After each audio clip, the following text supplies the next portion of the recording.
आगे बढ़ते हुए जानते हैं देश दुनिया से जुड़ी 5 बड़ी खबरों के बारे में। हमारी पहली खबर हनुमान जयंती 2026 से जुड़ी हुई है। जी हाँ, हनुमान जयंती के अवसर पर 2 अप्रैल यानी आज के दिन पूरे देश में श्रद्धा और उत्साह का माहौल है। इस बार चैत्र पूर्णिमा पर 30 साल बाद दुर्लभ चित्रा नक्षत्र का महासंयोग बना हुआ है।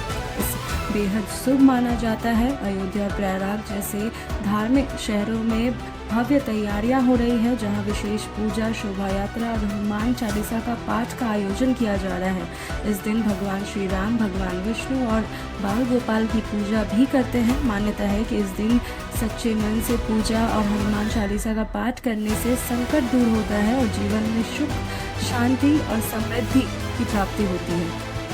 तो वहीं आगे बढ़ते हैं आज की दूसरी खबर की ओर। हनुमान जयंती पर छुट्टी को लेकर कंफ्यूजन। जी हाँ, हनुमान जयंती के अवसर पर लोगों के बीच छुट्टी को लेकर भ्रम की स्थिति बन चुकी है। इस दौरान यह दिन गैजेट हॉलीडे की सूची में शामिल नहीं होता है, इसीलिए कई राज्यों में बैंक सामान्य रूप से खुले रह सकते हैं। वहीं शेयर बाजार में भी आज सामान्य कामकाज जारी रहेगा। हालांकि कुछ राज्यों में स्थानीय स्तर पर अवकाश घोषित किया जा सकता है, इसीलिए लोगों को अपने क्षेत्र के अनुसार जानकारी की पुष्टि करने की सलाह दी जा रही है।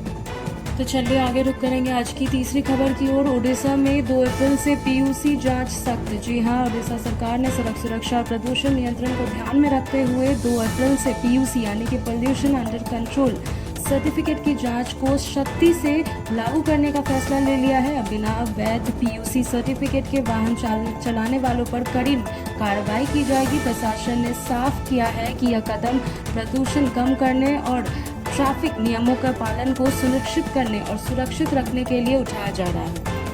तो रुक करेंगे अगले चौथी खबर की ओर। मौसम अपडेट से जुड़ा हुआ है। इंडियन मेट्रोलॉजिकल डिपार्टमेंट IMD ने 2 अप्रैल से देश के कई हिस्सों में खराब मौसम की चेतावनी जारी की है। दिल्ली, बिहार समेत 11 राज्यों में तेज आंधी, बारिश और तूफान की संभावनाएं जताई गई है। मौसम विभाग के अनुसार अगले कुछ दिनों तक मौसम में उतार चढ़ाव बना रहेगा, जिससे लोगों को सतर्क रहने और जरूरी सावधानियां बरतने की सलाह दी गई है। तो वहीं रुक करेंगे आज की आखिरी और 5वीं खबर की ओर। ट्रंप का नाटो पर बड़ा बयान। जी हाँ, अमेरिका के राष्ट्रपति डोनाल्ड ट्रंप ने एक बार फिर बड़ा बयान देते हुए कहा कि अमेरिका नाटो से अलग होने पर गंभीरता से विचार कर रहा है, क्योंकि उनके अनुसार यह संगठन जरूरत के समय अमेरिका की मदद नहीं कर पाया और कागजी शेर साबित हुआ। इसके साथ ही उन्होंने ईरान को लेकर भी सख्त रुख अपनाया और कहा कि अब किसी तरह की ढील की जरूरत नहीं है। रिपोर्ट्स के मुताबिक ईरान ने बहरीन में अमेजन ऑफिस को निशाना बनाया और माइक्रोसॉफ्ट, एप्पल तथा गूगल जैसे बड़ी कंपनियों पर भी संभावित खतरे भी हैं, जिससे वैश्विक तनाव और आगे बढ़ चुका है।